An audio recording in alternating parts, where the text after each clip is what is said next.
Hello. It's ween. It's Halloween. It's ween. It's not ween yet, but it is the Too high up. it is the season of ween. That doesn't sound right at all. That sounds awful. It's the season of ween. The season of ween. Isn't that gray sweatpants season? Isn't that technically yes. Well, the season? It's also of that. So it is. Happy Friday, guys! Welcome to the Friday Bead. We have a bunch of updates to share with you today. So in the event that you have not been keeping up with all of the things that Etsy's been talking about and pushing, we're going to cover as much of it as we can. There's probably some updates that I have not touched on in today's presentation, but we're going to at least cover the things that I think that you absolutely need to know. Good job showing everyone that big hole in your Anyway, guys, so we're gonna be talking about that here in just a few minutes. I knew he was gonna have to go change his sweatshirt because we've got these big studio lights on us and it gets so hot down here. So but before we get started, I did want to shout out our charity that we will be running until the end of the year for St. Jude Children's Hospital. Please consider donating. Even if you're watching the replay, there should be an option somewhere under the chat. We have already raised several $1,000s over the last 2 years for St. Jude, and we're just building that up. So everything that you see there, I think it's like $6,000 something dollars, is all thanks to you guys. That money goes directly to them. So if you enjoy what we do here, if you appreciate us hanging out every single Friday live with you, then yeah. Oh, I thought you were changing your shirt. Glasses. You want to be able to see. You want to be able to see. Got it. Let's see. Bean time is always listing maintenance time here. Hey, that's perfect because we don't figure you guys. How many of you watch the Bean and just stare at the screen the whole time? Like, I'm assuming most of you turn it on in the background while you're working. So we try to be like your Friday morning, afternoon, depending on where you are, entertainment while you work. But Mr. Moore, I think that we are good to share our screen. Nobody said anything, but did you guys notice that we look a lot better today? I haven't adjusted our camera settings since we bought this thing. And yeah. Turns out I had we thought the camera was just darker. Turns out the aperture was stuck like 16, 18. I forget what it was on, but it's supposed to be on 2.8, 3. So hopefully it looks a lot better for you guys. T. Marie, thank you so much for donating. We appreciate you. Let's see, Friday staff meeting. That's us. Okay, I think we're good. Oh my God, you're well lit. I know. It's actually considerably less light, believe it or not. I turned down my light by 50%, and I've turned that one down 60%. It's considerably easier to sit in this room right now. All right, I'm just going to use the mouse for do it controlled. then. I will do it. All right, guys. So we're going to cover the most important updates today. Again, please consider donating to St. Jude if you appreciate what we do here. There is a donation link directly on this video.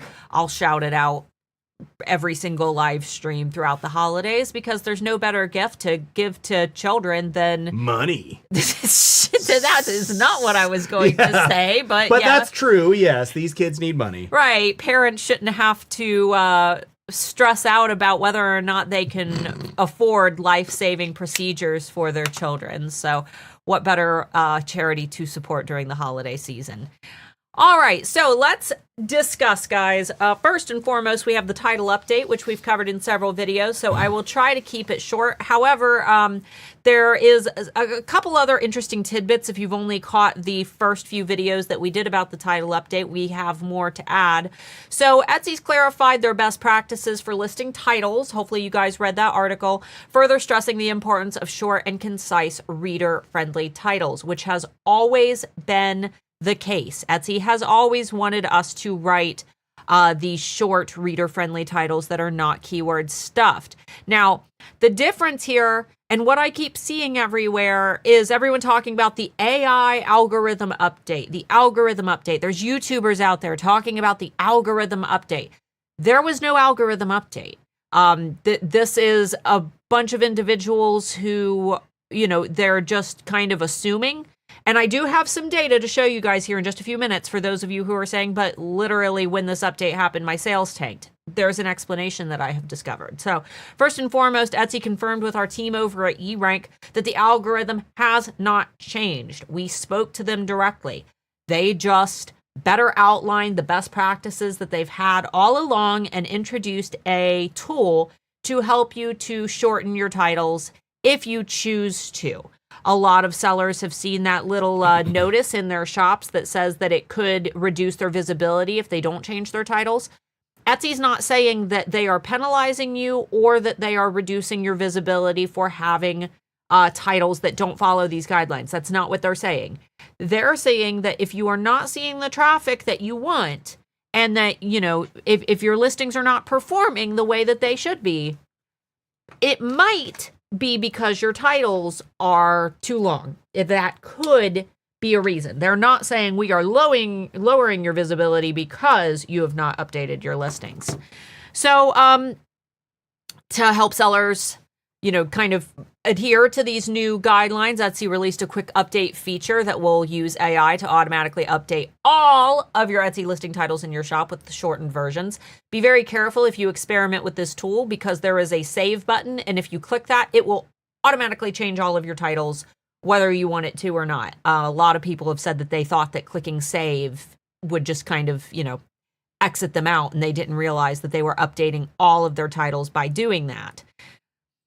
So this is where, there's a lot of problems popping up because unfortunately the tool has been seeing a lot of different responses from people who have used it, people who have not used it, yada, yada, causing many sellers to lose traffic and sales after updating best-selling items and removing key traffic-driving terms.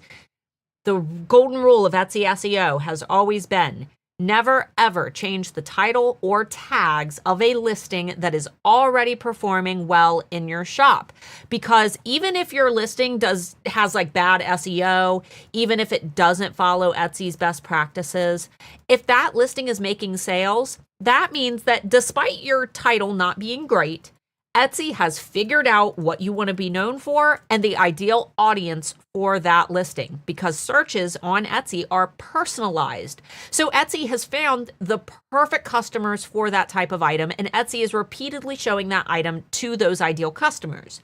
Now, if you go in and edit your title or use their title tool and remove, some of the key terms that were driving that traffic that Etsy was identifying for your listing, that traffic disappears.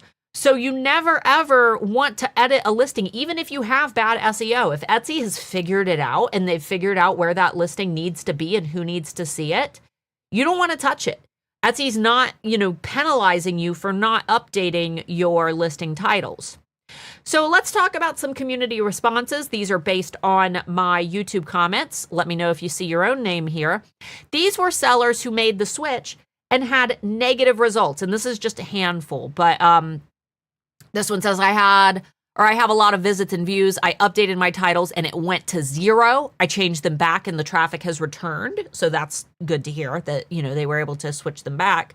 My shop was growing a short while back. Since I changed one listing title, my shop has gone from daily sales to no sales. To anyone reading this, please do not change your title. My store went from 100 plus views to none. I'm to the point of losing hope and closing my shop. I hate Etsy. My shop has over 6,000 sales and I consistently have multiple sales every day. I updated my titles about 7 days ago and literally have not had one sale since then. And my traffic is down 48% for the week. So these are all, kind of saying the same thing. They change their title and suddenly they have 0 views, 0 sales, 0 traffic. So that's interesting. Now, it gets even more interesting because there are also comments that were positive. I've had my store almost 90 days and changed mine. I started getting more views. I was only getting 3 or 4 views a day, and now I'm getting maybe 6 to 10. This person said, I'm a top 1% seller and changed all of my titles at once and had no issue. My sales and views are up over the last 3 days. This person said, I changed mine with the ones that they suggested. It wasn't all of my listings, but a few that they picked out, and I ended up making 3 sales within 24 hours. So we do have a lot of people who say that this helped. There's a good explanation for this. The ones who are seeing the negative effect likely changed listings that were already performing well, and because they made those changes, obviously they're no longer getting the traffic from those terms that Etsy might have removed during the update. The people who are seeing positive results, well, maybe they made changes to listings that weren't really optimized all that well to begin with, so they made the switch, and because their SEO wasn't good, they make the switch, and now, hey, now maybe it's a little better. So it's all fully explainable. I just want to give you guys a broad scope of everything that we are seeing, because there's also sellers who didn't make a switch, and they're saying that they're seeing reduced sales. This person said, I haven't changed anything, and my sales are down 40% in September. Sales have tanked this week. Are Etsy punishing us for not changing our titles? And this person said, I'm not sure if Etsy changed its algorithm, but whatever changes occurred, they're not working for me. I haven't made any changes to my shop yet. Since I noticed something was different on Etsy, I've had 0 sales. So this makes you wonder, because I actually went and analyzed all of my comments just to see, what it looked like. And it looks like of my comments here, there, let's see, 57% changed their titles and saw a negative impact. 31% changed their titles and saw a positive impact. 7.8% said that there was no change, and 2.6% said that it was a mixed result. And I've graphed that out for you here. So this, when you look at things like this, you might say to yourself, negative impact. Okay, this makes sense. Positive impact. Okay, what do I do here? Some people are seeing a positive impact. Some people are seeing a negative impact. Why are so many people seeing a reduced number of sales? The advice has not changed. Don't touch anything that's selling. Of course, that's going to interrupt your sales pattern, because you're telling Etsy, hey, that thing that you used to show me and search for, and that ideal target audience that you used to show me to, don't show me to those people anymore. Show me to this new set of people, or show me based on these new keywords. And that's going to take some time to build some traction for. It could take you a while to recover, which is why we say don't change those things. But data can show you anything you really want it to when it comes to arguing a point. And we see a lot of Etsy YouTubers right now who are talking about the algorithm change and, you should change your title because Etsy's penalizing sellers who don't, or you shouldn't change your title, at all, which I don't think that it's that you shouldn't change your title at all. It's that you just shouldn't change your best sellers. If you've got listings that aren't performing well, try it out, test it. There's no problem in testing it. Just don't mess with your best sellers. But let's really dive into the data here, which is, I assume, why you guys watch my channel to begin with. Because as I mentioned, data can illustrate whatever you want it to. A lot of Etsy YouTubers right now are selling a golden cure, how to optimize for Etsy's new algorithm, how to save your shop. Just buy my stupid thing and I'll help you fix all your problems. Well, that's all BS. Because this is Etsy's reach in September. This is where we see that drop start to take place, where people said, around the beginning of September, I started seeing a huge nosedive. It's because Etsy changed the algorithm. No, Etsy didn't change the algorithm. Etsy reach is down, likely because of the political climate right now, the financial climate. We see a huge nosedive if anybody's following, U.S. politics and what happened around September 11th. Look at that nosedive. And it's continued going down. Now, this might scare you because you're saying, oh no, Etsy, all the bad publicity and everything, it's killing Etsy, Etsy's doing so bad. I need to jump ship and move to another e-commerce platform. Etsy's dying. Etsy, it's all the bad publicity. Well, that's not the case either. Because I guess I didn't share those slides. I thought I had the other slides on there. Amazon's results, I'll show you guys here in a minute. Amazon's results are identical to this, and I'll pull them up after I finish the presentation. I thought I added the slides in last night, but I forgot. Amazon, the graph looks exactly the same, with the same dip around September 11th. eBay, their reach looks exactly the same, with the same dip taking place around September 11th. It is an identical dip across all the popular e-commerce platforms, which tells us it's just an economic thing. Shoppers are holding on to their pennies. They're waiting it out. You know, things are a little bit uncertain. People do have less money to spend. But that doesn't mean that we're going to not have a good holiday season. It means that the holiday is off to a slower start. We saw a lot of early holiday shoppers right around here. I published a bunch of videos for you guys talking about those early shoppers, and it all looked really great. Now we're having a bit of an unexpected nosedive, but the thing is, people have to buy holiday gifts. They'll be back. They're just taking a little break because things are very uncertain right now. The U.S. government is shut down right now. So we need to just kind of wait it out, be patient, and don't focus all of your energy into changing all of your SEO if you're not seeing traffic right now, because it's likely not an SEO issue. That time might be better spent. If you know your SEO is okay and you typically have sales, but you're just seeing a stall right now, as clearly as everyone, maybe spend that time on social media marketing. You don't want to just spend all your time trying to get people in your store when the mall is empty. It doesn't matter if you throw a big extravagant sales event. If there's nobody walking around the mall, they're not going to see it anyway. You got to get people in the mall to begin with. This is a great time to spend, on social media marketing. Agreed. So again, keep testing. Play with that new AI tool if you want to. Just do it on listings that either aren't performing or when you're listing new products. Or if you want to experiment, make a copy of your bestseller. If you copy that listing, none of that sales history will track over. It's basically like using a template. So do that to test the new tool to see if it works for you, but don't change your bestsellers ever. I've seen more comments over the last few weeks of sellers changing their bestsellers because Etsy told them to, which shame on Etsy for not clarifying that this could happen. But they're losing all their traffic and sales and blaming it on an algorithmic thing, when in reality, it's completely explainable. Is everything okay? Yeah. Okay. Just making sure. Okay. Just doing some research while you were talking, because there's nothing to chime in on. So let's move on. Thumbnail sizes. Etsy's not made their official announcement like they normally do when thumbnail sizes have officially changed, but this has been taking place since early summer. So clearly, thumbnail sizes have probably changed, and the holidays are here. I doubt that Etsy's going to change much before then.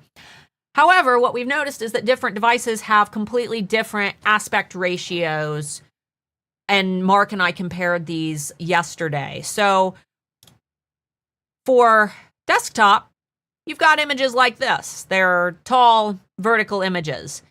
If your images on desktop are displaying really bad, yeah, it might be time to go in and at least change around your thumbnails. And maybe you can reposition them. Etsy's got the thing directly within the listing editor where you can just reposition your thumbnails. Like, do your best. Edit the ones that need the most attention. Anything that doesn't seem clear anymore or that, customers can no longer figure out. Those are the ones that I would pay attention to first. However, also be mindful of the thumbnail aspect ratios for mobile, because I have an Android, Mark has an iPhone, Mark's photos are the tall verticals, but mine are the horizontal images. So you took these screenshots at the exact same time, by the way. With the exact same search. Yep. So, and you can tell our level of personalization, how different it is just based on the different types of products he sees versus the ones that I see. That just kind of shows you what they think Mark will like and what they think I will like.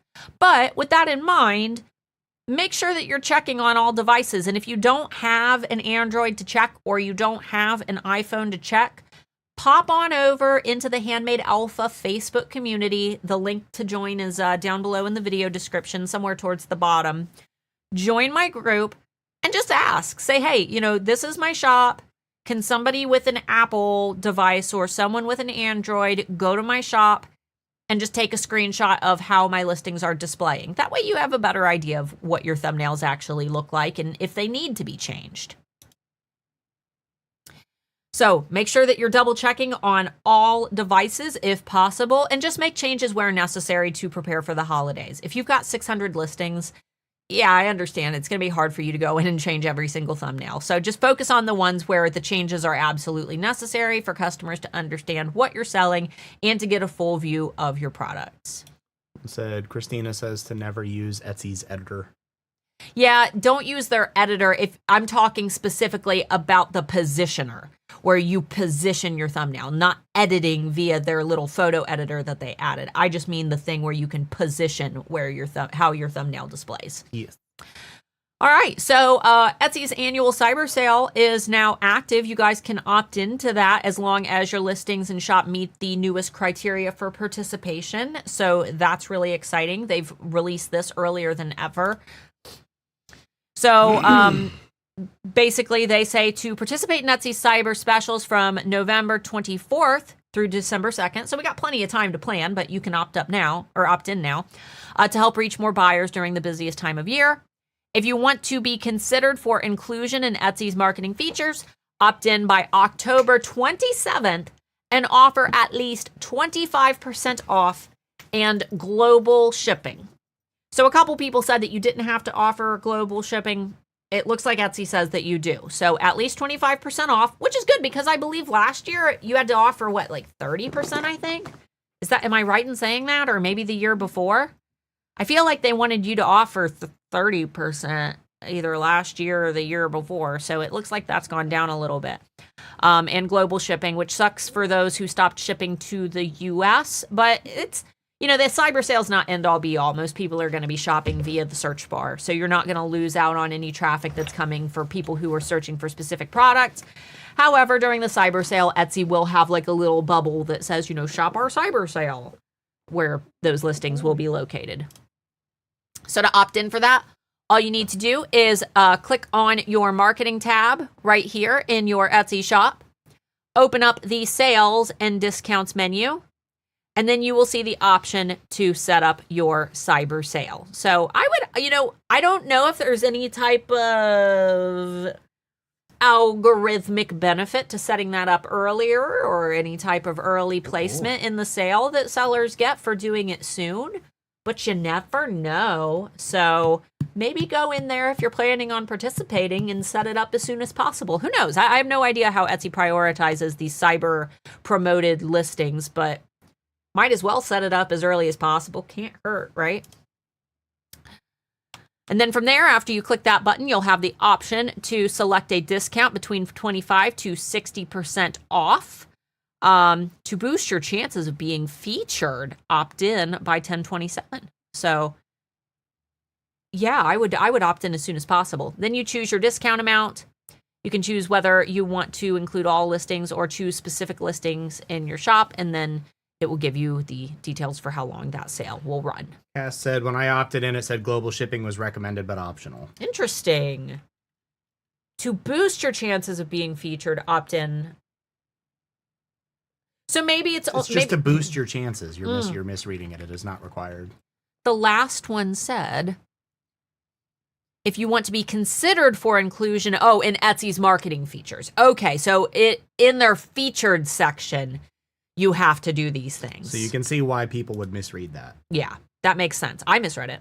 Yep. So, I thought we had to discuss this last week, but I could be wrong. Yeah, and I just said that I thought that it was required, but yeah. No, it's fine. It's an easy misread. Yeah, so if you want to be featured, and that'll include things like featured sections on their homepage. They have lots of like seller spotlights and things throughout the holiday, as well as I'm assuming their social media marketing efforts and their newsletter for shoppers. Those are all things where they promote listings. Our lawn guys out there. Oh, I didn't move the giant inflatable dragon from the grass yard. Doesn't even need mowed up there. He's just doing the back, I think. So another new thing is our daily dashboard tasks. Has anybody noticed these yet? I haven't had anything good to screenshot for these because our orders get fulfilled so fast. Etsy now gives a checklist of daily tasks right on your seller dashboard, including orders that need to be shipped, new messages, and listings up for renewal, which is, interesting, but things that long-time sellers are already aware of. So you'll be able to see your top tasks of the day. These are always just time-sensitive things. So overdue orders, orders that need to ship that very day, help requests, buyers reaching out, items sold out, and expiring listings. Honestly, of all of these, this right here is the most useful to me. But, good to know. Cool little thing that Etsy added. For our non-US sellers, auto billing is now available, so you can simplify that billing process and not worry about paying your bill manually. You can opt in for that auto billing. So that's fun. That'll be located in your Finances tab under Payment Settings. So if you are not in the US and you've been bummed out that you haven't been able to opt in for the auto billing, which I cannot believe it's taken them this long, definitely set that up because it makes things a lot easier. All right, we have got a new policies violation page. This is located in your seller dashboard. You can see a simplified version of items in your shop that might have been flagged for policy violations. And they're working on a way to submit appeals directly from this page. So Which is awesome. Right. So if you know that a listing hasn't violated a policy, you can dispute that. But We'll see how they handle that once it's actually in. It's mine. Oh, okay. Just ignore it. There's no ETA on that, unfortunately. I don't know if they're planning to roll that out before the holidays or not, but hopefully they do. So that is located right here. You see that directly in your shop manager page. I don't have any policy violations, so I don't know what it looks like when you have a policy violation, but I would assume that they list it nice and pretty here. If anybody's got one, I know it's like, show me what you did wrong. I would like to see just what it looks like out of curiosity. If anybody has one, feel free to tag me in the Facebook group. No judgment, purely for educational purposes. I'm not going to show your shop to a bunch of people and say, look at this person. We all know that sometimes policy violations come when you haven't done anything wrong. So. All right, we've talked about this quite a bit already, the new Marketplace Insights tool. So Etsy's providing a little bit of keyword data for some sellers. Not everyone has access to this yet, including myself. I don't know how they've decided who gets this and who doesn't, but I don't have it. But these are based on some of the terms that they've associated with your shop. Honestly, we've covered this so in depth. We did a whole episode of the Friday Bean last week about it. Go watch that if you're curious about it. I also did a very short, 5-minute simplified version of it, just an overview of how to use that data alongside the data that you get from eRank to get the most out of the data. That way, if you're a more advanced seller and you utilize eRank, you know how to take that data and stack it with the data you get from eRank to get the clearest possible picture using that data. So again, guys, thank you so much for those who have donated. If you enjoyed the stream, please consider donating to St. Jude via our chat.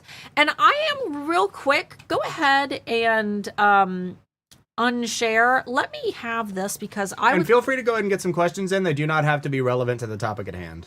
Where's my mouse?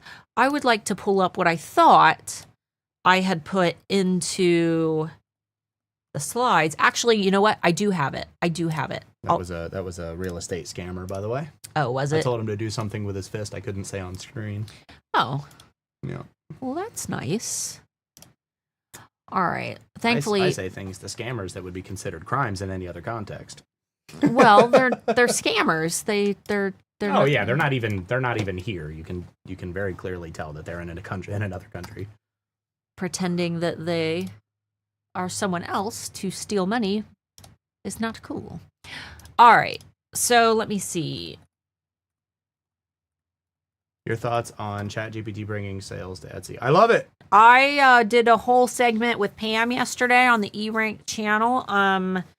My short answer, I would recommend going and watching that because we had a lot of fun with it. We did a demo of what ChatGPT shows people, and I tested it myself, and it ended up being really useful. My thoughts are that for people who aren't able to use traditional search, those who might have a disability, or elderly individuals who are learning how to talk directly to ChatGPT, I could see it being a very great tool for overall accessibility, especially during the holiday season for people who otherwise might not be able to shop. Okay, we can go ahead and share the screen again. I know you don't have the Stream Deck hooked up, so. Okay, so utilizing eRank here, we're going to go into sites info. I just want to show you a little bit of why we shouldn't be panicking. So again, we'll just do, for the heck of it, we'll start out with our baseline, which is Etsy.com. If you're saying to yourself, wow, Etsy traffic, it's so bad. Yeah, it's bad for everybody. It's not you, and it's not an algorithm thing. It's a traffic thing. There's no traffic on Etsy. I mean, there is traffic on Etsy, but traffic on Etsy is really, really low right now for the first time since before summer. But don't panic, because it's not just Etsy. So if we head over to Amazon.com and we look at their traffic, head over to their reach, it's almost identical. You can't even hardly tell a difference. And look, there's that around that September 11th timeframe is when we saw that steep nosedive. It looks exactly the same. So if Amazon is doing bad, then we know it's not an Etsy thing. It's an e-commerce thing. And if we compare it to eBay, which, you know, not nearly as popular, but we'll take a peek anyway. Looky there. Looks almost identical. The exact same drop is taking place. So don't panic if you're seeing this drop. It's, again, an economic thing. Literally every year, happens every year. The holidays are coming.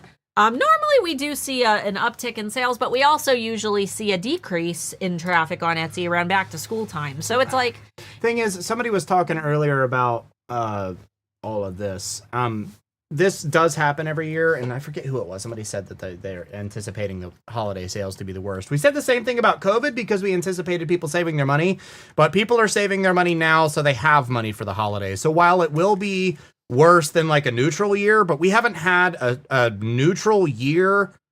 I mean, we had like what, 2023 was like our first neutral year since like 2015. We haven't had a neutral year where people haven't been scared of something happening in the economy and things have been bad. Obviously, yes, things are considerably worse now, but that doesn't necessarily mean that sales are going to be worse. There's really no way. I'm not saying they're going to be great, but there's no real way to anticipate how they're actually going to be. But they're probably not going to be as bad. It's not going to be like, oh, everything's not selling. I don't think it's going to be like that. We'll see. There's no way to predict. Yeah, let me pull up. Okay. Do I just hit? Where's the screen share? Where is it? Left. Down. There. Okay. Yeah, here's a Statista. And if we look at the traffic, you know, I remember like he said, in 2019, people were like, oh, the Etsy traffic is going to be the worst it's ever been because of COVID. Look how high. Look at this. This is the number of literally made it better. This is the number of active buyers last year. This ain't too shabby, guys. This is not too shabby. Like, yeah, it's going down a little bit, but it's not too bad. And this year, end of last year, early this year, Etsy got rid of like over 2 million sellers who were selling things that they shouldn't have been, who were bogging down the marketplace. So if we maintain, you know, at least a decent number of these buyers, but we also have over 2 million less sellers saturating the marketplace, it might not, it's not going to be like. Not to mention, but like, considering how things are going, like the quote unquote economy is neutral. Yes, the US dollar is down like 15%. I know that's insane to hear, but it's as of like yesterday. But things on Etsy don't typically tend to trend with the economy. Some things will go up and down based on supply and demand, but when things in stores go up 50%, you don't typically see things on Etsy go up 50%. Yeah. People are going to be looking for places like Etsy and unfortunately Amazon and eBay for things that aren't adjusting with the economy. Right. So it's impossible to predict what the holiday season is going to look like. However, they are making Etsy as accessible as humanly possible. They're optimizing the app. If you remember a couple years ago, the app sucked. Oh, it was so bad. It sucked now, last year. What did they say? It was 48%? 45. 45% of Etsy sellers and growing, or buyers and growing, are shopping on the Etsy app. It was they're including 45% of GMS. agentic shopping, so ChatGPT and likely all of the other companies that use OpenAI's interface or their and you can shop directly from it. That was the update. If you tell it like I'm looking for this, it'll give you a shoppable link. So yes, but agentic shopping is going to continue growing, and it's not the only platform that's going to be able to do that. And with Etsy directly partnering with OpenAI and NVIDIA just investing, God, how much money was like $10 billion or something like that into OpenAI? It ain't going anywhere anytime soon. So don't be too spooked about the holiday season. I don't think it's going to be as bad as people think it's going to be. No. It's probably not going to be as good as it could be. Right. And that's going to depend on how politics and things go with I'm not even going to get into the plus we've got wars and things taking place. Like there's a lot going on. Again, impossible to predict. I don't want to keep getting into it, but that's the way of the world. But it's been this way.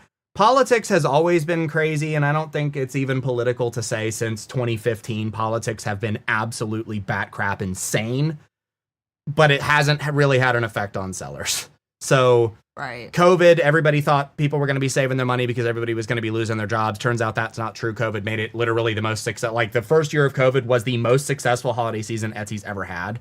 It'll never get to that point again because people aren't at home shopping all the time. But again, let's not make predictions like it's going to be bad. Some people are going to have bad years. Some people are going to have good years. It's going to be what's trending and what's in demand at the time. Yeah, not to mention around the holiday season, there's also always sellers who, it's like they think that Q4 is just going to be a magic solution to them never making sales. And we all know that's not the case. You know, if you're brand new to Etsy or if you already have a shop that doesn't do very well, the holiday season isn't going to fix that. You know, the holiday season isn't a magic money button. Right. Your shop it is what you should expect from Etsy and then amped up a little bit. So if you normally see, you know, a good volume of orders, you should expect a little bit more during the holiday season. If you normally don't have any sales at all, you probably shouldn't expect to have, you know, a blowout cyber sale in your shop unless you have one heck of a social media strategy. This holiday success does not take place in September, October, November, and December. That's not when you know, holiday success takes place. Holiday success is something that you build up to throughout the year. You have to have a good year. You have to have a lot of other pieces in place. You have to build your social media. You have to continuously grow things like your listing quality scores. And that doesn't mean constantly tweaking your SEO. That means nurturing the listings that perform well, making sure that they continue to perform well by, you know, maybe promoting them on social media, running some ads, making sure that you are, you know, building out ways to drive that external traffic, trying to encourage positive reviews because positive reviews help to contribute to your overall listing quality scores, which is what Etsy uses to decide who gets that premium placement in search. They, you know, look at your listings and they say, oh, you know, Debbie's listing gets all this traffic and Debbie's listing gets all these sales and Debbie's listing gets all these positive reviews. That means we need to show Debbie's listing to more people. So you have to nurture those listings and continue optimizing through encouraging positive reviews and continuing that sales trickle. What we got?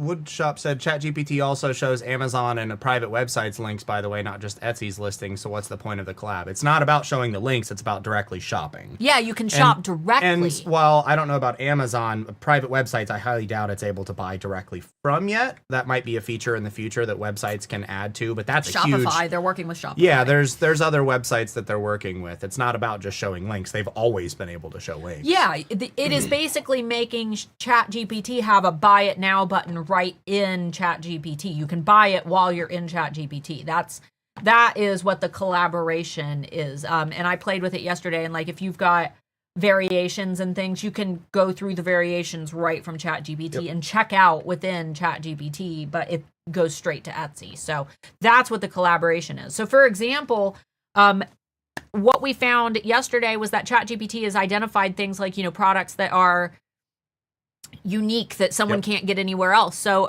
for Pam, we'll say Pam makes, you know, she makes needle felted dogs. If I went to ChatGPT and I said, I am looking for a needle felted dog sculpture that looks like my Chihuahua. Here's a picture of my Chihuahua.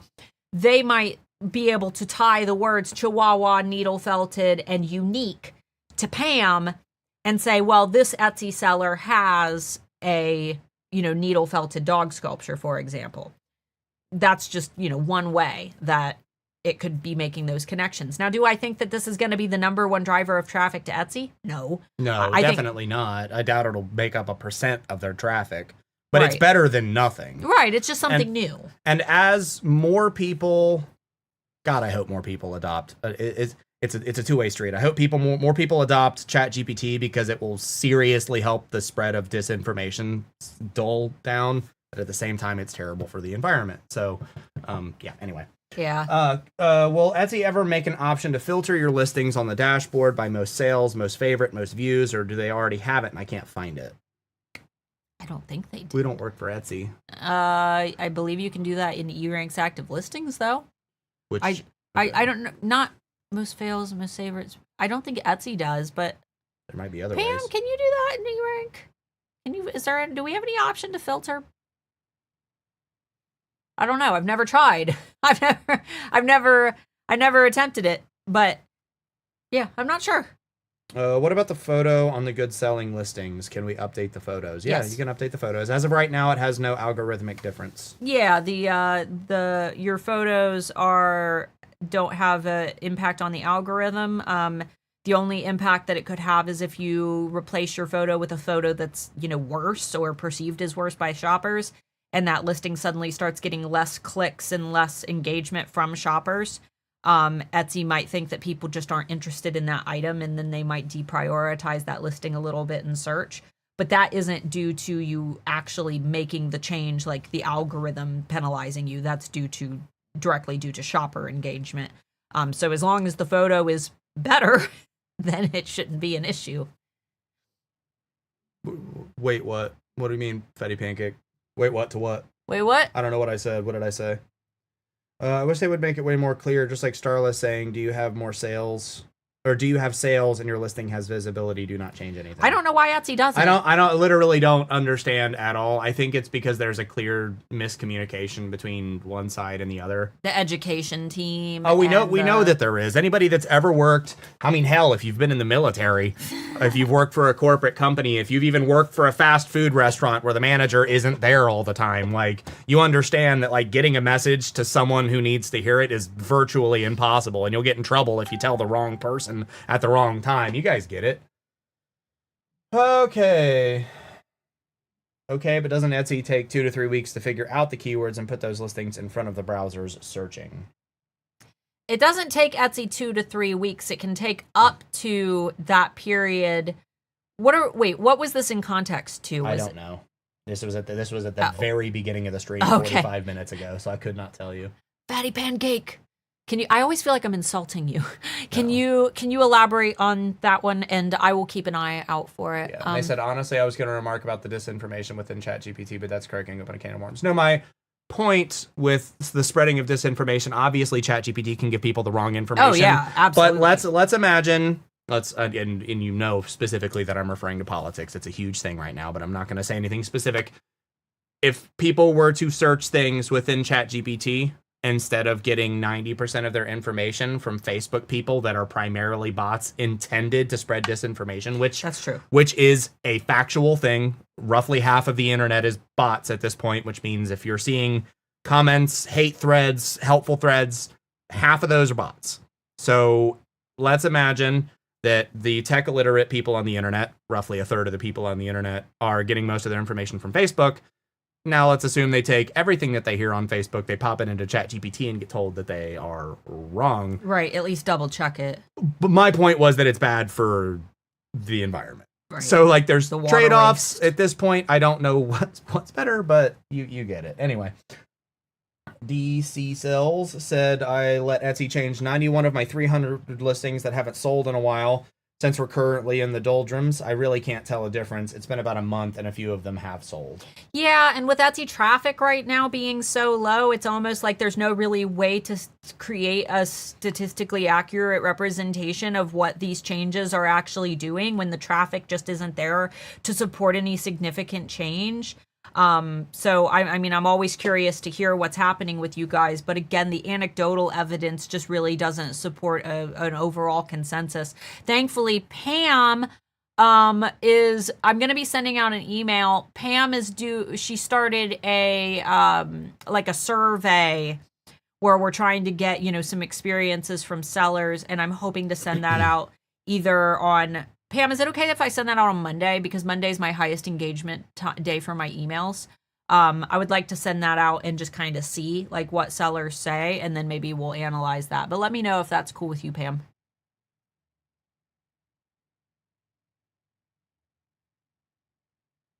You already read that one. Yeah, I know. You sent it like 8 times. Oh, okay.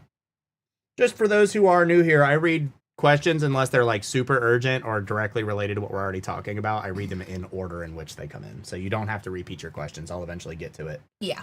Now, if you've only posted it once and I went past it and read like 4 questions after that, I might have missed it. Okay, I'm literally reading every line. So sometimes things get lost. Yeah, feel free to let us know if we miss it. Yes, thank you. Okay, perfect. I will do that on Monday. I feel like everybody's more, when it comes to me sending emails, everybody's more responsive on Monday. Is that when you guys like wake up and decide to work? I got up and played Ghost of Yote today because I don't care if it's woke. It's not. It's very fun. Again, quit listening to what people say on Facebook. That's true. About everything. The world would be such a better place. I'm sorry, I'd started at the very beginning where people had answered questions. Now I'm getting to where people were just discussing. Thank you, Miranda. Since, yeah, she said that. Let me see what it looks like. Since our info is now on the bottom of the page, would you recommend important info be in our header? Do you mean on your cover photo? I assume that's what you mean by your header, since our shop announcement. I'm assuming you mean our shop announcements now at the bottom of the page, and should the most important info be on your banner? I would not. Okay, I would only do that. I would not overcrowd your banner if you are not an Etsy Plus subscriber. If you can fit it in a tasteful way and have something like your holiday shipping cutoffs or whatever that important information is on your banner, and it still not look cluttered. Because if you clutter it, people just aren't going to read it. They're just going to leave. They're just going to scroll. If you can do it in a tasteful way and you keep it simple, possibly. Now, if the ideal situation would be to have an Etsy Plus subscription, so you have the carousel banner so that you can have one banner that's branded for your shop and looks really pretty, and then maybe you have another banner that has that important information on it. Miranda, I'm trying to open this. Oh, there it goes. Okay. I said, and I forgot to mention, you're not insulting me. I don't care about people's sensibilities anyway. If you put it in your name, yeah. I'm going to call you by it. That's just how that is. I'm going to call you Fatty. Everybody's had a friend they call Fatty. That's just, I guess in the 1950s that was the case. I guess that's not the thing anymore. But Fatty Pancake is We want them pancakes thick. Exactly. I want them like Japanese pancakes that are like... It's a bearded dragon. Bearded dragons are big fatty pancakes. I understand. Okay, let me see. Okay. Mm-hmm. So there we go. Miranda did send some examples of the policy violation. So it'll tell you what policy was violated. So like seller policy, I'm assuming that there's like trademark infringement. I don't know what different categorize, how they do it. They have the date that the listing was removed. And what the appeal status is, and then there's a button that says view details. So, it looks pretty cut and dry. I hope that they have that appeal process in there. Thank you for sending me that, Miranda, because I had never seen it. I was even trying to find like screenshots on Google from where somebody might have wrote a blog about it, and I wasn't able to find anything. How bad is it to change prices in the middle of a season? Say a bestseller is sold out and I renew it at a higher price. It's time management, not greed. Then you just answered your own question. Supply and demand be damned. Yeah, you have to sometimes. That's sometimes you have to increase your prices, and if that's the case, just do it. I'm never gonna find it. Just pull the Band-Aid off. People were talking about all the pancake stuff, and I was gonna say literally the first song I ever uploaded to the internet was a song that I named called Sleepy Pancake. Oh, Sleepy Pancake. I made it when I was like 12, and it's terrible. Sleepy Pancake. Wondering how other sellers are handling orders from Canada. I tried using UPS instead of USPS to bypass the strike, but UPS is asking buyers $40 to $5 for brokerage fee at the border. Yeah, it'll be 6 months from the date that the tariffs were imposed before they'll do the correct. For now, it's the tiered pricing. Do you have any recommendations or help advice for mastering AI for business or marketing, and what is your favorite? That's a really broad question. What specifically are you looking for AI? Because like there's a million different ways to implement AI into a business. We don't do most of them. So let me start by saying, and I'm speaking from a different niche than you, simply because I am a business coach, so I'm kind of coming about this at the content creator side of things. First of all, I'm looking at a lot of they're my competitors. A lot of them are my friends, like Nancy Badillo, for example. But then, they're friends, but they're competitors in the creative space. And I'm looking at a lot of different, just Etsy coaches and Etsy influencers and things. And I'm very quickly pointing out the ones that are running their businesses almost on AI overdrive. Like, I can tell that like all of their captions are AI generated, and I can tell that their images are either AI generated or touched up with AI, and I can tell like that, there's just a lot of red flags that are, and it's not, and they're getting decent engagement and things so it's clearly working for them. But I'm not doing that. I've chosen, if you guys, look at my images, you'll notice that, especially like on Instagram, if you don't follow me, it's just Handmade Alphas. I don't use AI. I make all of my images myself. Yeah. And a lot of people don't believe that, but she 100% does. I take a lot of time to make all of my images and things. And I feel like as AI evolves and people become more familiar with the common tells of AI, maybe this is just me, but I hold a lot more regard for posts that I see that are authentically created with a camera, with an editing software, with Canva, especially in my space, which is the education space, because when I want to learn from a human being. I want to learn from an authentic human with an authentic experience. And that's not to say that these other, individuals are not creating authentic experiences, but your automatic perception of that experience when it's completely illustrated in AI is that maybe that learning experience that you're going to be going on following them is also AI generated. And to me, it's just not something that I feel like, especially when it comes to like a paid program, how do I know that, there's so many ads right now for like AI generate a course in 24 hours, learn how. Like, I don't want to learn from somebody who did that. And I'm not saying that other coaches in my space do that, but it leads me to believe that they might be. And I would hope that, that I'm not looped into that. But with that in mind, in terms of utilizing AI for your business, I'm getting very fatigued by AI in many senses. Oh my God, everyone is. And it sucks because the companies are not hearing it. Even YouTube came out with their own like AI shorts slop thing like the day after they said that they were going to begin cracking down on ad revenue for AI slop. It makes no sense. Yeah. Well, I mean, it does make sense. We look at who owns these companies. I'm seeing posts that are, the AI generated images for businesses. Like, the second that I see that it's AI, the only thing that I often do is I'll look at the comments, just to read how many people are like, please stop using AI. Please stop using AI. Please stop making these AI videos. Please stop using AI. It's garbage. So, and half of the reactions are AI bots reacting to the AI garbage. Dead internet. It's coming, bro. right. So I think Terrible. that there are ways that you can intelligently use it. So for example, I went through a YouTube video that had like 300 YouTube comments, right? And I needed to show you guys some data on how many, like a percentage of the people who said that changing their titles hurt their listings. So, of course, I went and I copied all of those 300. I wasn't going to sit and analyze those and create that data on my own. I dropped those into ChatGPT and I said, can you just analyze the percentage of these comments that state that it's, that the algorithm hurt or that changing their titles hurt their shop versus those who don't. And then make sure that you indicate any outliers. That way we actually have representation of those.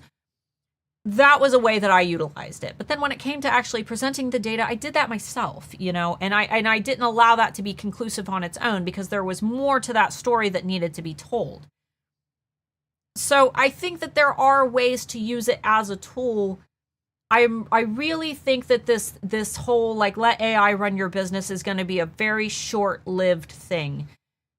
Not to mention, you never know on the opposite end of that spectrum where businesses are going to start implementing AI to detect that kind of crap. That's true. And it might not, you might think like, oh yeah, YouTube doesn't care now, Facebook doesn't care now. Well, it only takes like one country with a significant amount of people to be like, yeah, we're banning AI slop. Right, we don't want this. And then saying, boycotting YouTube, just like we just about did with TikTok, and just being like, nah, we don't want that crap in our country anymore. It's terrible for people's brains. It's terrible for the economy. It's terrible for artists. Only takes one country doing that. And then you, as the business owner who entirely rely on AI to run your business, are going to be screwed.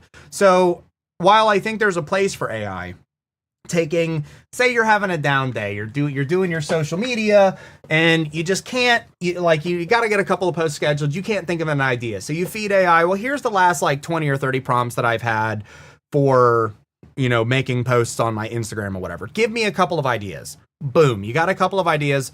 Do it. Move on. It has its benefits, but like fully relying on it is a bad idea. Because your brain stops working. Your brain, if it's doing all your work for you, you're gonna lose your edge. You, as the person, are gonna lose your edge and the creativity that's necessary to the thing that stands out in marketing, especially, is the thing that's different and the thing that's unique and the thing that is weird.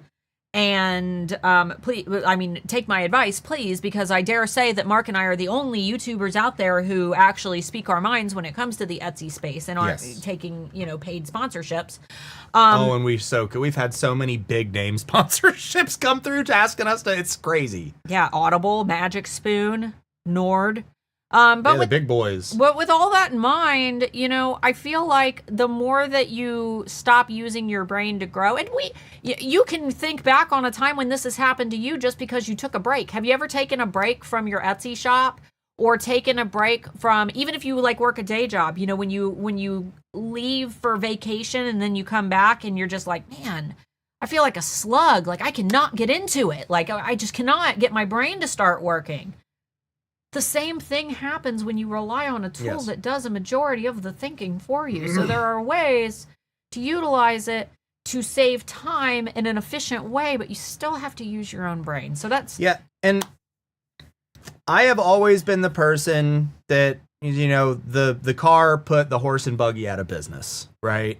Like I've always been the kind of person that believes that you should stay on the forefront of advancement and on the forefront of technology. And it is important to know how to use it. I do think it's miserable and it's not going anywhere. It sucks because it's not going anywhere. However, I think we're starting to see public opinion of it shift, and people are starting to realize that it's literally killing the internet, and it's killing industry, and it's killing business, and it's getting rid of jobs, and it's getting to be a problem. And I think that while, yes, a lot of people don't care, a lot of people do care. And the people that don't care won't dislike a handmade product made with love, written with love, while people who hate AI will hate that slop. You're literally alienating a portion of your customers in order to try to make your job easier. And now, like someone had said, I use it to write my descriptions and stuff.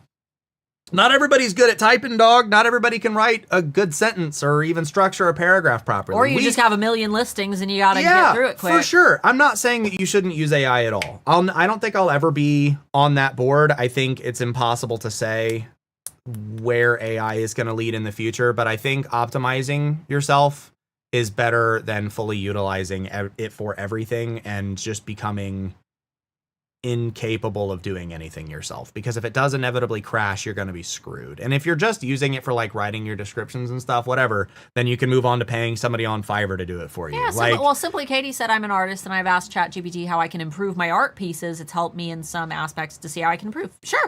Exactly. It has its place. Anyway, let's move on because we've been talking about AI for like 15 minutes. Miranda, we just renewed our Sarah Ma's license, so They're not that's renewing and accepting everyone. Yeah, I've seen a lot of people in the Etsy community losing theirs. Yeah, we didn't lose ours. We just renewed it, so that's interesting. Do you know of anyone who's actually been accepted by the new company? Yeah, we've seen it's both sides of the spectrum. We're not entirely sure. Yeah, I don't know. And it can't be based on sales because the shop that we use it for doesn't really get a whole lot of sales. So I know. I haven't added new products. Could be because we're influencers. I don't know. I'm not sure. Yeah, I believe that we just renewed our contract. Let me get with Michelle and I'll get back to you. Michelle just went through her surgery for breast cancer yesterday. So you're renewed with IMG? I believe so. Yeah, I believe we just talked to, what's her name? Beth, right? Do you talk to Beth? Is that who you speak to? Anyway, let's move on. I copy my title, short and reader friendly, and paste it in my description with some extra words. Thinking about keywords and algorithm, is it wise? No, that used to be what people taught, but it's not necessary, and we don't know if Etsy's going to punish you for probably not. They're not going to punish you for it, but you're wasting space. It is better and confusing customers. Beth is out. She's the old company. Okay. It's better to write your descriptions in an accurate, keyword optimized way, and if it's accurate 99% of the time, it's better. The description is used more for delineating details about an object than actually getting it in front of people. For example, if I have a silver necklace and it's got a bunch of different gemstones and whatnot in it, describing the metals that it's made of, the texture, the size, the colors of the gemstones, what kind of gemstones they are, what kind of metals they are, the style that it is, the type of chain it comes with, things that might be additional details people are putting in that don't necessarily just fit into the typical schema of a long tail keyword. Yeah, so descriptions, Andrew Stanton, the old head of search of Etsy, said that descriptions are not used for query matching. That's the keyword matching phase. That means that Etsy's not looking for keywords. So if you're just copying and pasting your title, not only are you wasting a lot of space, but you're also probably confusing customers who go to your description to read more about your items.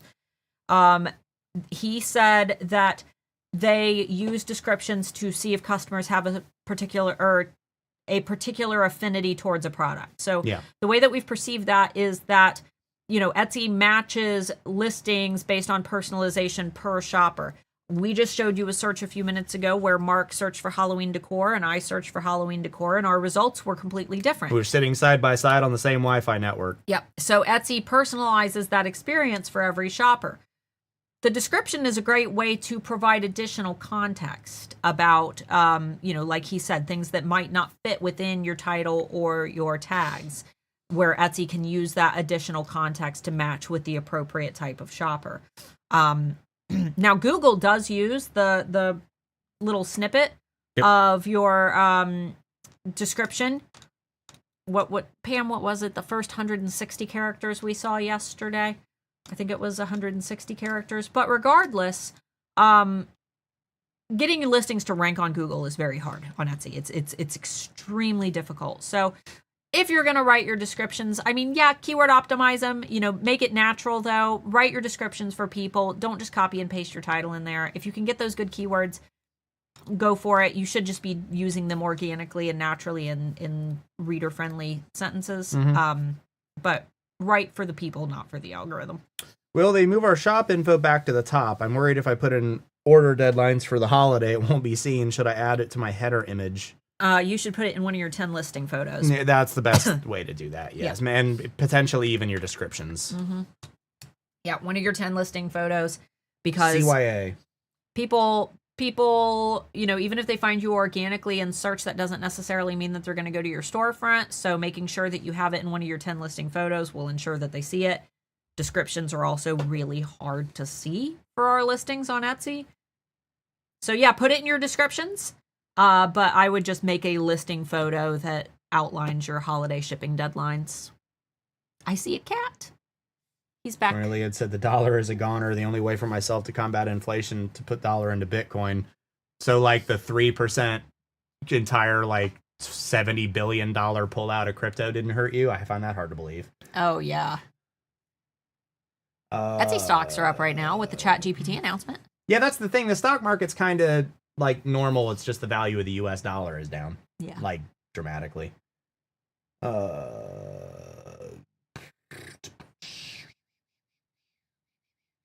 Egg rolls, yum. What are you guys talking about? Chinese. Somebody was talking about, y'all are getting me hungry because I'm actually hungry, but I have to hold it because we're going out to dinner tonight. Oh, we are. How do I get my titles to say what I want them and not be what Etsy wants them to be? Write them yourself? Yeah. You don't have to use their suggested titles. No, not at all. Just ignore the thing that's pulled up just ignore it. It sucks. You can't get rid of it. I wish there was a little X. Just dismiss. But yeah, just write them how you want them. People usually don't ask for help. They just leave a bad review. Is there any way to improve this? Yes. I recommend utilizing my swipe files, which follow a customer. Yeah, it's free. They follow a customer throughout the order or the transaction process.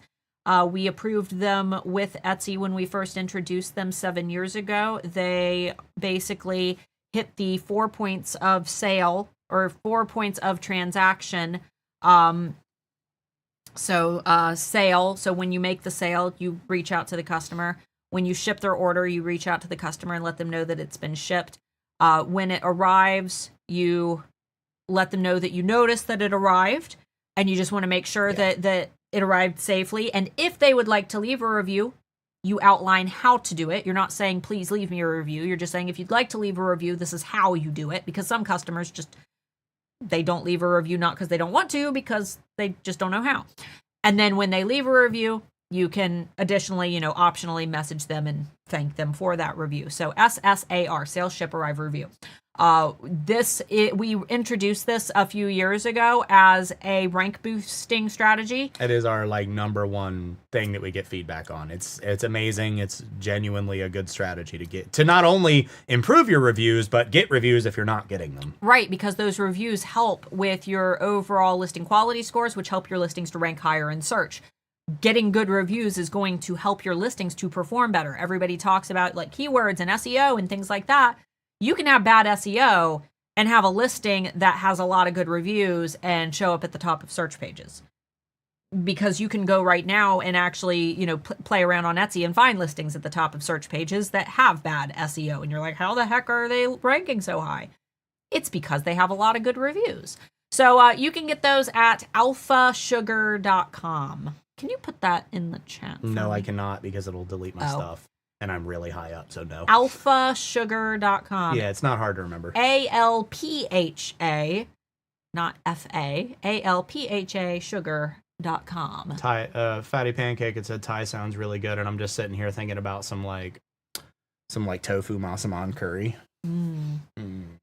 What else we got? Do we know if there will be an additional fee for sales made directly to ChatGPT? I think so. No, I don't believe there ever will, because they're likely utilizing that as an opportunity to sell data to ChatGPT so ChatGPT can better orient their search results towards the people that are buying. Nothing's free. Literally, yeah, I was about to say it's a privacy thing, but I mean, if there's no such thing as privacy. Yeah. So, privacy's a myth.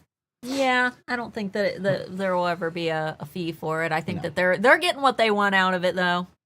Which ChatGPT do you use? Do you pay for it? We use whatever the most recent version is almost always, and yes, we pay for whatever the account. I don't remember what it. He uses it way more than I do. Yes. I don't use it. I'm the one that does all the tech and the video editing and the sound editing and new software and apps and blah. It's easier than trying to delve through things yourself and breaking everything. I'll look more into it and watch the E-rank video, but how does personalization listings come into play if shopping on ChatGPT? I don't know. The options for personalization are right there within the ChatGPT listings. So like variations and things, all those little fields that pop up, they are there. They're there.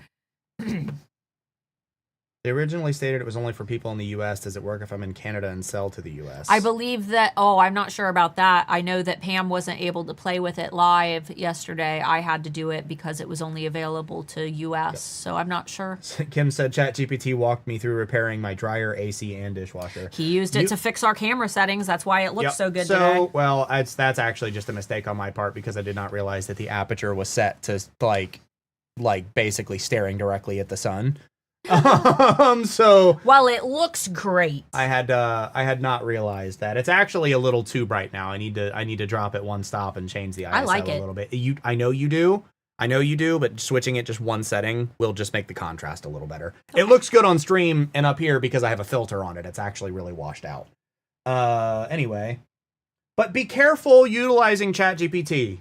But like 60% of the time it's wrong about like little details, like even adjusting the camera. I was like, I have an A7 III. This is what I'm experiencing, this, that, and the other. And it was giving me instructions for a model that came out like last year. And I had specifically stated the exact model I had and it still got it wrong. And I had to tell it, you're wrong, 5 different times before it's like, oh yeah, you told me you had this. Oops, my bad. So like pay attention, read every step before you implement anything, and don't feel bad telling it that it's wrong.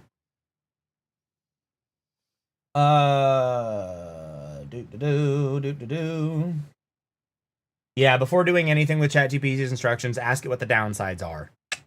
Always. I had it once tell me to put my vinyl into a laser and then asking me why I should not, and it changed its mind. Yeah, exactly. Can I see if an order came from ChatGPT? I doubt it. Yeah, I think because it's still technically, the order is coming through from Etsy. Pam, yesterday we experimented with her shop to see if Google Analytics tracked it. Pam, did you check that? Did you see if Google Analytics tracked that? We wanted to see if Google Analytics was able to pick it up. Will probably come through as unknown traffic, similar to how like using Google's incognito stuff does. I'm not sure. Sorry I'm late. Will ChatGPT make a more useful research tool for Etsy now? Here's where I delineate. No, I don't, and it's not just because I work for E-Rank. I don't think you should utilize ChatGPT, and for the exact reason that I was just talking about, how it gets stuff wrong constantly. For one, its data is extremely limited, especially when it comes to shopping data. Now, this may change. I could be wrong a year or two from now. If agentic shopping picks up and people start utilizing it for shopping, ChatGPT's results might be better than literally anything else. Right now, no, absolutely not. I would not do my SEO. I wouldn't even take my descriptions directly out of ChatGPT and paste them. I would edit them and make them sound more human because it's not good at that yet. Yeah. And hold on. Okay. And a lot of the instruction that it gives, if you notice that it just like you input and it gives you a response. Sorry, that was probably really loud. It's not taking the time to think and actually delving through things. So it's going to be looking at like the Etsy forums, which you guys know are wrong 100% of the time.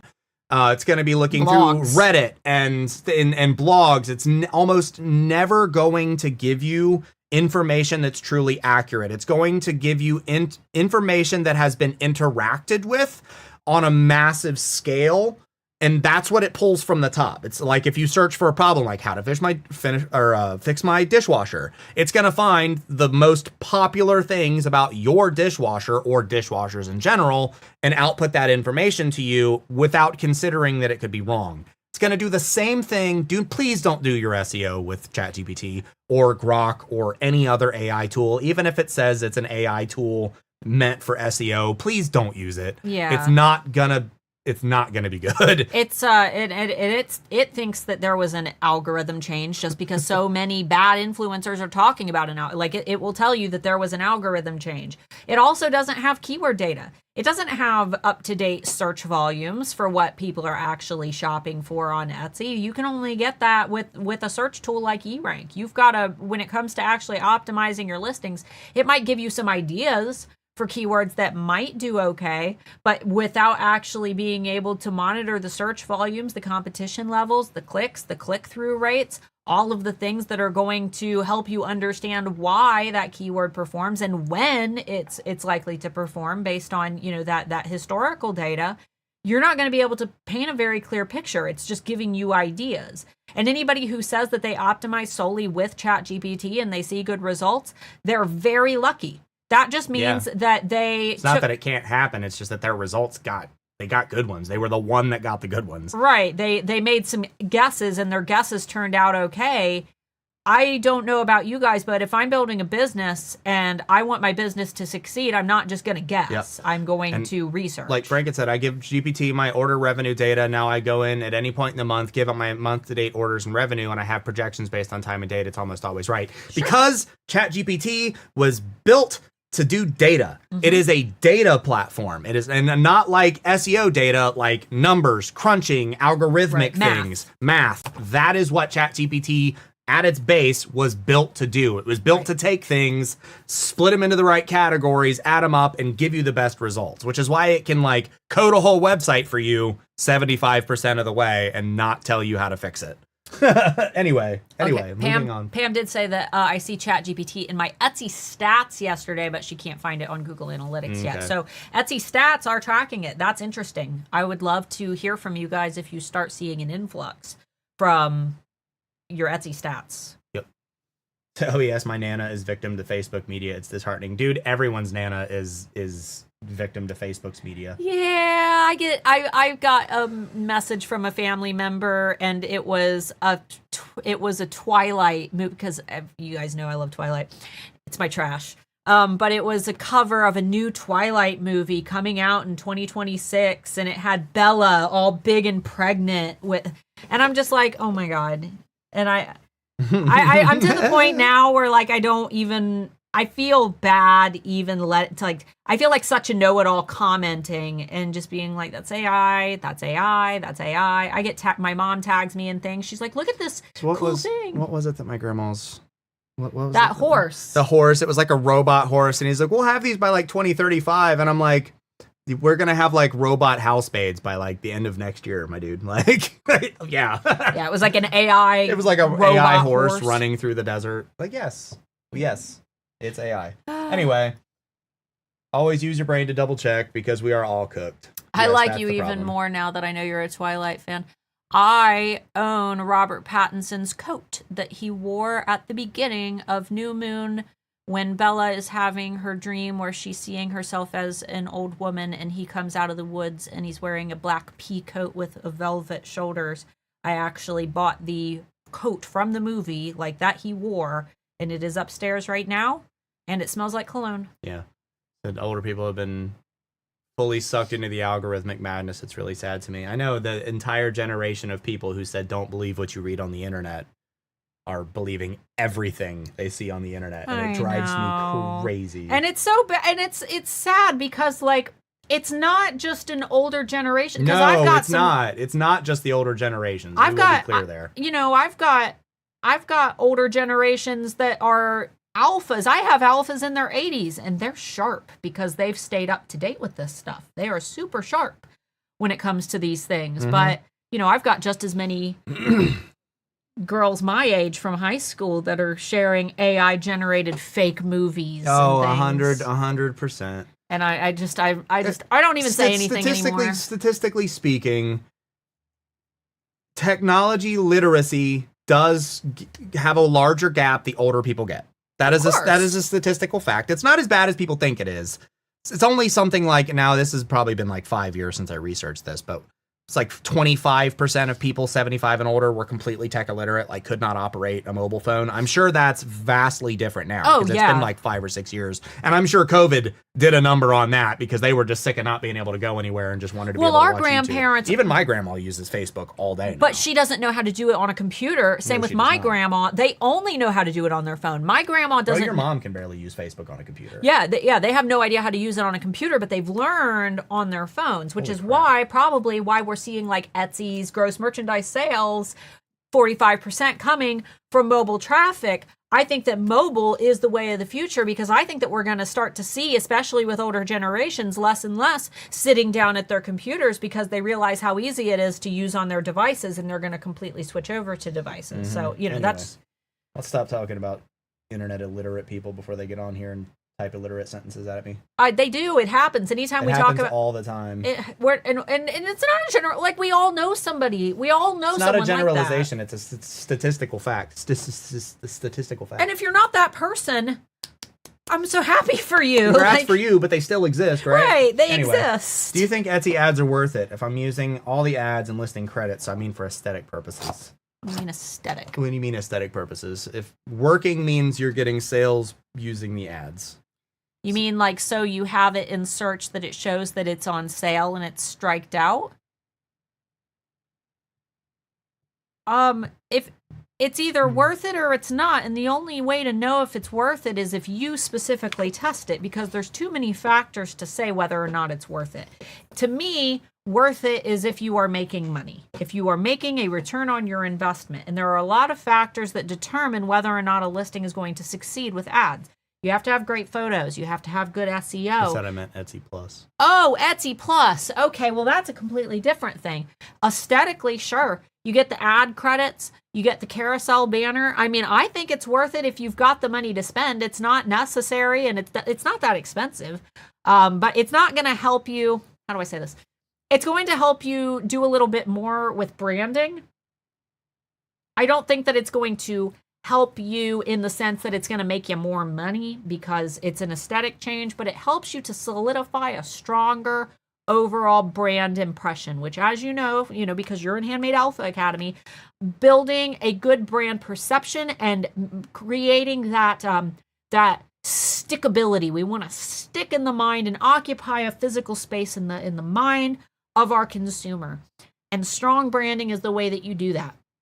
So if you're able to well optimize an Etsy Plus, storefront, having the carousel banners, being able to utilize the new colors that you can choose, if all of those things to you are worth it to spend that little bit of money, plus you get the ad credits and stuff, so it kind of pays itself off a little bit, then sure. If it's not going to hurt you financially, yeah, I did it for years with my first shop. We haven't done it for books and cold brews just because I don't give that shop nearly enough attention, but if you can afford it, why not? Carlo had said, I only say it to inspire compassion when we respond or see it. People aren't stupid. They're just not able to keep up with such cynical bad actors and changes. I think, again, narcissistic sociopathy has been a problem for a long time. And I think we're also referring to a generation of people who are severely undiagnosed neurodivergents. Everybody had that friend of their dad's that could identify what a car was based on the sound of a muffler 3 blocks away, and then identify every problem it had based on the way that it sounded. Like, we know that it's a huge problem. And I think that these people, because they've gone their entire lives not being told that they're wrong, that they're just incapable of accepting that they're wrong. And I think that follows suit with today's generation who grew up with social media, having the desire to put their faces in front of everyone, be better than everyone else, and be the hottest thing since sliced bread. And the narcissistic sociopathy is generationally inherited. I think people grew up with parents that were cocky, that were never told that they were wrong, and never got the crap beat out of them for being a jerk. And it just gets passed down. Now, every generation does get better. I even see with our daughter's generation, they are such better people than I will ever even be able to be. And it's awesome. And I wish more people could see that. Yeah. Anyway. I notice that a lot when I go to my high school to teach. I know, the differences just in how the students are versus when I went to school. Like, oh, yeah. Like my school, I mean, one of my best friends growing up was like the only gay kid at our school, and he was scared to walk down the hallway. Like, he got the crap beat out of him. And I mean, we still hang out with him. He's an awesome person and always has been. I go to that, the same, well, it's not the same school technically, it's the same district though, same town, and go and teach. And those fears just don't exist for the kids anymore. They are just so open and accepting. And I'm sure that there's still their fair share of bullying and things. Our daughter experiences them as well. But just the rate of improvement in which children are able to learn and be themselves and focus on learning rather than whether or not they're going to get beat up when they leave the classroom. They can't handle the trauma that everyone else is just putting on each other. So instead they focused on honing whatever skills or hobbies, or they don't care. They're so smart. And they don't have a filter. Just like everyone else, when they see someone being a bigot, they're like, you're being a bigot and I'm not going to associate with you anymore. And they will just cut people out of their lives. Yeah. And I wish people had that more, because I think the United States in particular would be a much better place if people were just willing to cut out the bigots. Yeah. And just listen to reason. Anyway, I don't want to continue. I hate continually going down that road, but I hope that you people gather some kind of love and understanding and a better way of thinking, and like we do from other people, maybe learn something to implement in your own lives that we're just now learning to implement based on what we're hearing from other people. An Etsy guru out there told me that my custom notebook prices were too high. What was the data that supported that? I have a 27% margin. How are POD sellers out there selling a custom notebook for cost and making it and giving free shipping? First of all, you should never be selling anything at cost. Yeah. First of all, any phrase that starts with an Etsy guru told me blah blah blah, it's bad most of the time. What data did they use to support that? Did they just look at your listing and tell you that? Or did they pull up all of your competitors, pull up similar products, pull up pricing charts using a tool like what eRank has, right? And actually, I wouldn't put too much stake into other people telling you about what your prices should be. The gauge of whether or not your prices are good or bad should come from whether or not you're getting sales from that.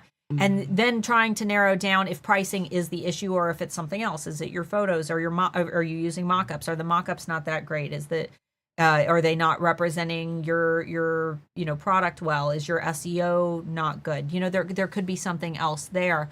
But you guys know my advice has always been the same: pricing in the top 10% of your industry. She looked at my listing, but she used Everbee. I mean, either way. I mean, you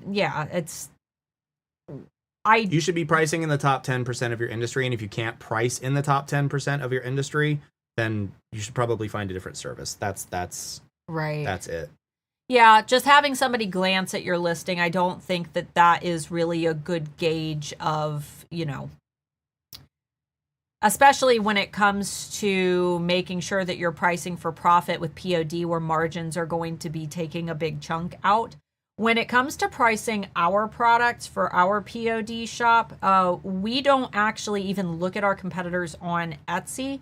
We sell, bookish merch. We officially license with authors, and we go to the big book themed merch shops like the Bookish Shop and Fairy Loot and all of these like major companies that sell bookish themed merch, and we align our prices with their top 10%, or with their prices. So again, I would need to have a little bit more context. I can't give you vague advice like that, but just be wary and understand that glancing at your shop and telling you that your prices are too high, there's a little bit more that goes into it. And again, you really need to start comparing to the top competitors in your industry, not the ones that are pricing at the bottom of the barrel. Do you think starting any social media accounts will make a significant difference in growing my shop? I'm not really on them personally, but I do want to promote my things. It just takes so much mentally. Yes. Just self-control not to scroll. Yes, but you have to, if you're going to do social media, you have to know that it is another can of worms to open. And if you're not willing to open that can of worms the correct way, you're not going to see results from it despite potentially putting hours into it. You have to get really good at it, because there's a lot of other people who probably sell what you do who are also on social media who are going to be doing it better than you. Just like Etsy, you have to make sure that you are optimizing and doing your photos good, because you're going to have competitors who are doing it better than you. So if you're just going to join social media and just like post product pictures and not really do the research into the algorithms for those social platforms, you're probably not going to see the results that you want from it. Every single platform, whether it be a shopping platform or a social media platform, has its own algorithm and things that are going to perform better. I'm a big fan of Instagram. You guys know that. I've got my 30-day Instagram challenge kit down below that will help you to build a consistent content calendar for 30 days, which, right before the holiday season, great time to start that. But there's also Pinterest is the #1 driver of traffic to Etsy. Again, you have to learn how to use it, though, and you have to learn how to use it correctly, and you have to be willing to look at your past pins and see which types of pins are performing well and try to replicate, catching lightning in the bottle, making sure that you're looking at what's doing well and replicating those strategies. And it all takes work. So you're either willing to put in the work or you're not. Or you ain't.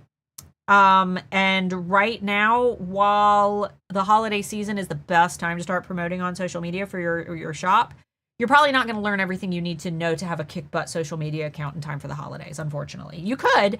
Platforms like TikTok and Instagram are especially easy to just take off. My TikTok that I just started for a new business I started took off really, really fast. It did very well. So it can happen. But you also have to have a very good, ideal niche target audience and understand how to appeal to them and creating content that's going to appeal to them, which TikTok I'm not very good at, but I'm getting better at. So is it worth it? Yes. Caveat, you need to make sure that you are also dedicating time into learning that platform. Otherwise, it's not going to be worth it because it's just going to be a time suck that isn't paying off for you. And it is currently 1:31. That's good because I got to pee. Guys, I'm sure they wanted to know that. I know, they all do. Everybody likes to know my bathroom status. Thank you so much for hanging out, guys. We appreciate you. Please consider donating to St. Jude via the button if you enjoyed the stream. If you love that Mark and I are here, never fails, every single Friday, other than the Friday before last when I streamed the Friday being on Thursday by accident. And again, sorry things get into the grounds of ethics and things, but this is a live stream about learning, and I hope you guys do take something away from those discussions, something that you can improve your lives. Yeah, and even if there are times, when you guys might not agree with everything that we say, but what I value about our community is that we're able to have these peaceful discussions and we're able to talk and for sure. Mark and I are never going to be the ones to yell or, call you names or do anything like that. Absolutely. Well, I mean, I might call you a name, but you're going to have to really earn that. Well, we've had some just absolute hateful dum-dums. Like that guy who was mad that we had a charity going during our stream. Oh, yeah, that's just an idiot. That's what we call that. I'm not going to say there's no such thing as an idiot, but you have to work pretty hard to get to that level. Right. If you say that us raising money for children with cancer is bad, you should really reevaluate your life. Anyway. We don't want you here. I don't want you here. I could care less. So anyway, I think that a majority of you agree that we should raise money for children with cancer who need help. Because we love kids. Sure. But anyway, guys, thanks so much for hanging out. This Tuesday's video, I'm going to actually do a little bit more of the deep dive into the traffic and the issues with the Etsy traffic and why sales are slow. My YouTube channel, I don't know if you guys have seen like all the YouTubers talking about how bad YouTube sucked lately. YouTube is doing so bad right now. However, but people are seeing a huge decrease in views, but no change in revenue. And I am. Well, no, you're not. Not really. That's a little low. It's a slow season, but it's not lower. Right. It's I've looked at the data. Proportionally, it is the same. Just because it's because your views are also down because your videos haven't been bangers lately. It's fine. I know. People don't have banger months. It's part of the whole equation. However, what it appears is happening is that YouTube is being more honest about their ad revenue. So instead of just not giving you the ad revenue for people with ad blocker and counting it as a view like they've been counting ad blocker ads or ad blocker people as people that have been watching but not giving you the money. Now they're just not going to count it as a view, so there's more of a justification, and the amount of money they're giving you is more accurate to the views that you're getting. So the whole revenue per second or whatever, I forget what the value is significantly more accurate than it was before. I don't think they're actually changing anything. Yeah, this might just be me on my soapbox for a minute. Feel free to leave if you don't want to hear it. But if you value a creator who buys equipment, buys a good camera, buys a good microphone, has nice lighting, you know, sits and scripts a video, records the video, builds a thumbnail. Even if they hire an editor, I edit my own content, and I usually spend between 4 to 8 hours editing every single week. If you enjoy all of that and value it, and you think, man, this person gives all this away for free, turn off your ad blocker when you're on YouTube. Because that is literally, it's pennies, but the pennies allow us to do what we do. And it's not just me, it's every single YouTuber out there, big or small, no matter who they are. It is the ads. And the cool thing about it is you don't have to do anything. You don't have to give us any money. You don't have to, all you have to do is, you can even skip the ad. We still get paid if you skip the ad. Some ads aren't skippable, but we still get paid. All you have to do is sit through that crappy ad for a minute, and hey, it makes sure that we're able to continue doing what we're doing at the capacity that we are. I'm not saying I wouldn't still be YouTubing if I wasn't making money directly from YouTube, but I would be taking sponsorships, which I don't do because I get money from YouTube, so I don't accept sponsorships, so you don't have to hear me blab about something that I've never even used.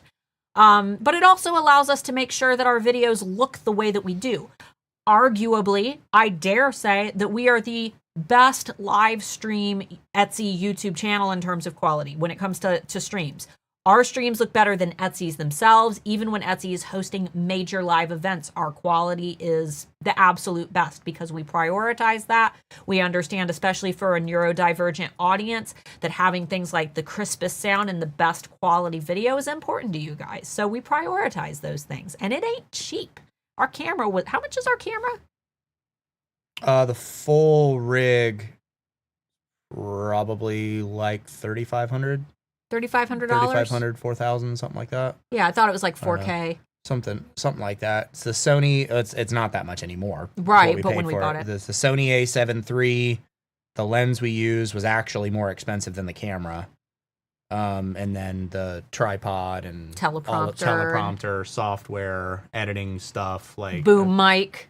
Yeah, I mean, this mic was about the same as the camera. I think it was $1,700 or $1,800. Building the studio itself. The lights were another $2,500 for that. The bar lights, $150. The bar lights were $750 a piece. This one down here was $300. The set back here was like $1,500. It's not cheap to do YouTube, but I mean, you can do it pretty well with a webcam and some like basic lights now. Yeah, of course. But it's still the small things that take into effort. When you really like start breaking it down, my studio monitors were $2,700 a piece. My subwoofer was another $1,500. And then you start throwing, the interface was like $3,000. And like it adds up. And you're always going to be chasing doing better and looking better than your competitors and providing more accessible content and better sounding content and better looking content and trying to keep up with things. And obviously you do a lot of this stuff. It's all business expendable. I wouldn't do half of this if it wasn't business expendable. But this money comes from the YouTube channel. Yeah, we don't do this for us. Like, I wish I could just set up a frickin' webcam and that would be the end of it. But there are enough people out there that care about watching quality that they'll see our videos looking like dog crap and then go over to the competitors. And even if their information is worse, it's easier to look at, sounds better.